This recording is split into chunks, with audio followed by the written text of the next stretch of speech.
The room was dark except for the soft glow of Sara's bedside clock, 2:14 a.m. She groaned, pulling the blanket tighter around her shoulders, when suddenly her phone buzzed violently on the nightstand. Unknown number. She almost let it ring out. No one she knew would call at this hour, not anymore. But something in her chest tightened, a strange instinct she couldn't explain. She answered. At first, only shaky breathing filled the line. Then a voice, low, trembling, breaking. I'm sorry. I didn't know who else to call. Sara shot upright in bed. Her heartbeat hammered in her ears.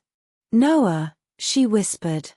It sounded exactly like her younger brother, the same soft tone he had as a teenager, the same way he used to say her name when he was scared of thunderstorms. But before she could speak again, the call cut. Silence. She stared at the screen, confused and shaking.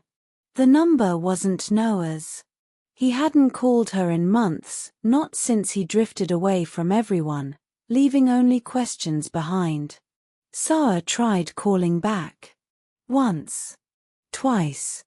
No answer. Something was wrong. Terribly wrong. And this wrong call felt like the beginning of something she couldn't walk away from. Sara didn't bother changing out of her pajamas. Within minutes she was in her car, driving through the quiet streets toward Noah's apartment, her fingers gripping the steering wheel so tightly her knuckles whitened. The phone call kept replaying in her mind. I didn't know who else to call. Why now? And why from a number she didn't recognize? When she reached his building, she sprinted up the stairs and knocked hard on his door. No answer. She knocked again. Finally, the door opened, but a stranger stood there. A woman in her 40s, confused, holding a mug of tea. Can I help you? Sara blinked. I'm looking for Noah Reed. He lives here.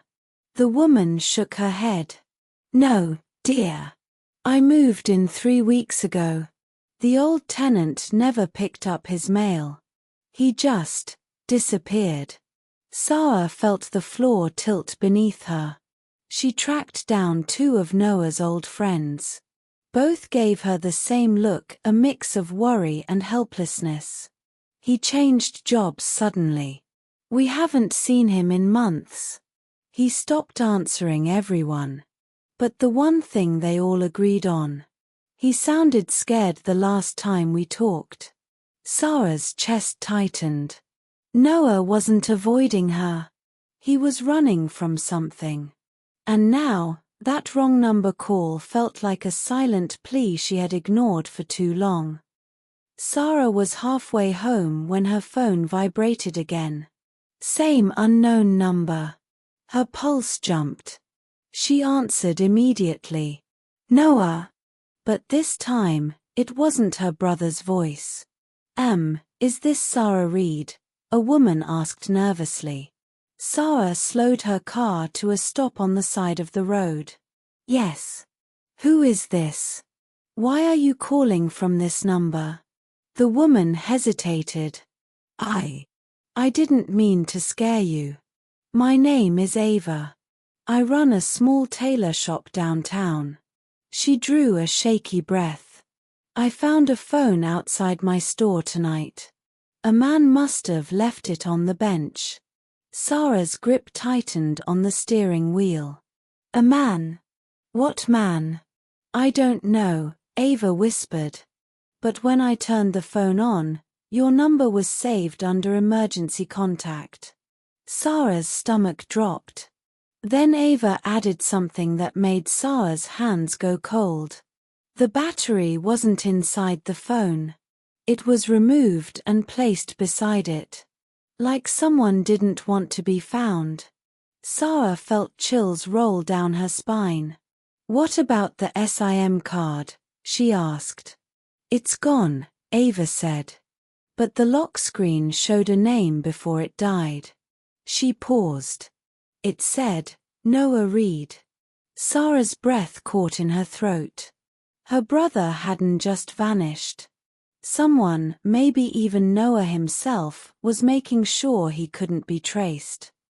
Ava agreed to meet Sara in person, her face tight with worry as she handed over the phone, cracked, lifeless, and missing its SIM card. It was placed carefully on the bench, Ava said. Not dropped. Not forgotten.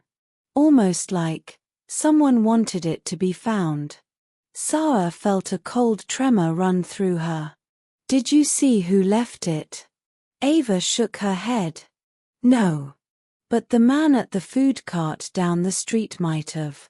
He's there every night. They walked together to a small late-night vendor tucked beside a cafe. A middle-aged man looked up from his grill, wiping his hands on a cloth. Excuse me, Sara said gently. Did you see someone leave a phone on the bench earlier?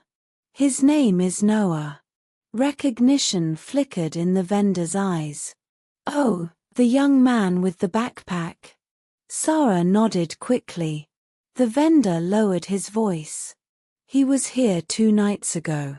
With another man. Tall, shaved head, black jacket. He glanced around nervously before continuing. They weren't fighting, not exactly. Your brother looked desperate. Sara's heart dropped. Desperate how? Like he was begging, the vendor said. He kept saying, please, don't involve her. The other man told him he was running out of time. Sara felt her knees weaken. Did you hear anything else? Ava asked softly. The vendor nodded slowly. One thing. The man told Noah. If she finds out, everything gets worse. The words slammed into Sara's chest like a blow. Noah hadn't cut her out. He was protecting her from something she didn't yet understand. They walked away from the vendor in silence, the night suddenly feeling colder, heavier. Sara's mind raced with questions she couldn't shape into words. Why was Noah begging? Why was her name mentioned? Who was that man? Ava's footsteps slowed beside her. There's something I didn't tell you earlier, she said quietly. Sara turned, tense. What is it? Ava looked down at her hands, twisting her fingers anxiously. The first call you got. The one at 2:14 a.m. She hesitated, then met Sara's eyes. It wasn't meant for you. Sara felt her stomach drop. What do you mean? I mean Noah didn't dial your number, Ava whispered. He dialed mine by mistake. Sara blinked. Yours? But you don't even know him. I don't, Ava said. That's why it scared me. He sounded terrified. I asked who he was trying to reach, and he whispered, my sister. But before I could ask anything else, the call cut. Sara felt her breath catch. Ava continued, voice trembling. I panicked. The only number I could open on his dead phone was the last call he made, yours. So, I called you back. The truth hit Sara like a wave. The wrong call. Wasn't wrong at all. It was Noah trying to reach for someone. Anyone. While still trying to keep her safe. He hadn't abandoned her. He was drowning, and trying not to let her drown with him. Ava checked one more place, a warehouse listed on a crumpled flyer Noah had kept in his phone case. A temporary job agency. Night shifts. Cash payments. The kind of place people went when they were avoiding being found. Sara's heart thudded as they approached the side entrance. Through the half-open door, she saw workers sweeping floors, stacking boxes, moving silently under harsh fluorescent lights. And then she saw him. Noah. Thinner. Paler. shoulders hunched as if he was carrying a weight too heavy for someone his age. "Noah," she called, her voice breaking. He froze. Turned. His eyes widened, shock, confusion, guilt flashing all at once. "Sara, you shouldn't be here." She walked toward him, tears spilling before she could stop them. "Why did you run away? What happened to you?" He looked down, fists tightening. "I didn't want you involved." "Involved in what?" she demanded. "Why didn't you call me?" He let out a shaky breath. "I did," he said softly. "I just dialed the wrong person." Sara stared, stunned. Noah finally lifted his eyes. "I owed money. A lot. After Mom died, I took the medical debts on myself. I didn't want you trapped in it. I thought if I disappeared for a while, no one would come after you." Sara's chest cracked open. "You idiot," she whispered, stepping forward and pulling him into a tight, shaking hug. "You don't protect people by destroying yourself." Noah's voice broke in her hair. "I didn't know who else to call." The next morning, Sara sat beside Noah in a small office at the local police station. He was nervous, tapping his foot, but for the first time in months, he wasn't alone. With Ava's help, they filed a report about the man who had threatened him, and an officer connected Noah with a financial counselor who specialized in debt recovery. It wasn't easy, nothing about rebuilding ever is. But the weight on Noah's shoulders began to shift, bit by bit. Ava waited outside the station when they were done, offering an awkward smile. "I brought coffee. I didn't know what everyone drinks, so I got 3 different ones." Noah let out a soft laugh, unfamiliar, but real. Sara smiled gratefully.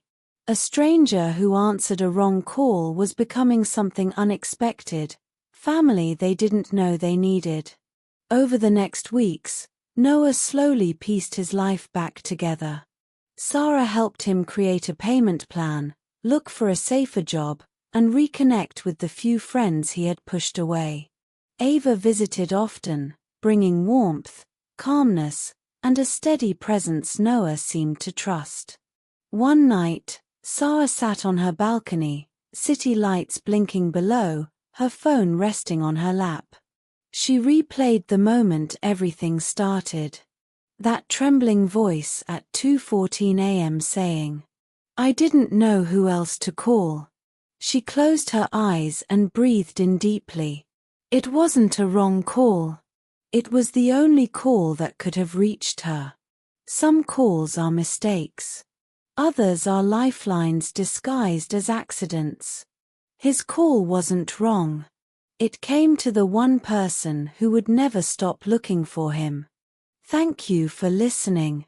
If this story touched your heart, please like, comment, and subscribe to Academia Bees for more emotional English stories.